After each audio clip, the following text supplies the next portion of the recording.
Welcome to our channel. In Canada, long-suffering N.F.L. fans have reason to cheer.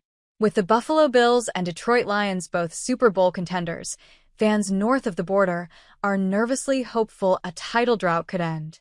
About a decade ago, Mike Smith tried to capture the sour mood of the patrons in his neighborhood bar, Joe Cool's. For years, their favorite sports teams endured winless seasons, playoff droughts, and epic collapses. So he designed a t-shirt that included a map of southern Ontario with London in the middle and lines connecting to Buffalo, Cleveland, Detroit, and Toronto. Above it were the words, "the epicenter of losing," and a red arrow pointing at London. Since then, London has morphed into an epicenter of winning, sort of. The Toronto Maple Leafs haven't won a Stanley Cup since 1967, but have made the playoffs for 8 straight seasons, losing in the first round almost every time. Though the Cleveland Browns last won an N.F.L. title the year the Beatles invaded America, the Crosstown Guardians have made the American League playoffs 6 times since 2016. The real turnarounds, though, are the Buffalo Bills and the Detroit Lions, traditionally 2 of the NFL's sad sacks. They convincingly won their divisions this season and, as the playoffs start this weekend, are serious Super Bowl contenders, something that delights their fans in southern Ontario, which separates the 2 cities. "There's a mutual respect and sympathy among Bills and Lions fans," said Charlie Smith, who runs Joe Cool's with his father. "Rust Belt cities don't get a break, which is why I'm happy for both teams." A 4-hour drive apart just past London, the cities have much in common, from shuttered factories to gutted neighborhoods to faded histories.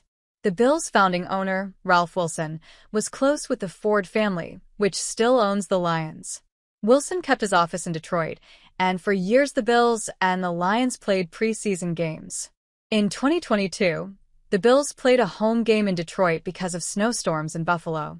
The teams also share a dubious distinction: no Lombardi trophies. The Lions are one of 4 teams that have never played in the Super Bowl.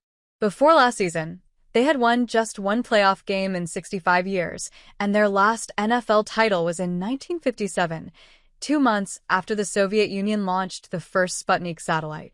The Bills won 2 A.F.L. titles in the 1960s and played in 4 consecutive Super Bowls in the 1990s, but lost each time. After long fallow periods, both teams now have high-powered offenses and gritty defenses that appeal to Canadian fans living between Buffalo and Detroit. That explained the nervous hope masquerading as optimism at Joe Cool's. "The Rust Bucket teams never sleep," said Ross Cockburn, the longtime bartender, who began rooting for the Bills when O.J. Simpson was their running back. "If the Bills and Lions are in the Super Bowl, it'll end in a tie." Last Sunday, the Bills played their second stringers and lost to the New England Patriots to end the regular season. But they had already won their 5th straight AFC East Division crown and were saving their strength for the Denver Broncos, whom they will face this Sunday. The real tension began when the Lions faced the Minnesota Vikings, 2 teams with 14-2 records and no Super Bowl titles, later last Sunday. After a tight first half, the Lions ran away with the game, locking up the NFC North Division title and earning a bye this weekend as the conference's top seed. "This year, I keep pinching myself," said Darren Pine, a Lions fan who did not want to jinx his team and left Joe Cool's a halftime to go home and watch the second half in his fortress of solitude.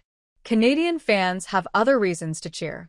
The Vikings, the Kansas City Chiefs, the Pittsburgh Steelers, and the Seattle Seahawks, all teams popular north of the border, had double-digit win totals this year, and all but the Seahawks qualified for the postseason. Their success comes as the NFL expands into international markets in search of new fans and revenue. More than a decade ago, the Bills played 6 regular season games over 6 years in Toronto, an experiment that unnerved fans in Buffalo. Not only did their team lose 5 of those games, but they saw them as a prelude to the teams moving. The games, though, were not well received in part because they lacked tailgating and were played indoors. The Bills are building a new stadium in Orchard Park, New York, ensuring they will stay put. But Toronto remains part of the Bills' home market. About 10% of the team's season ticket holders are Canadian, and last year the Bills hired a new executive to expand the team's presence in Ontario, including finding corporate sponsors and media partners.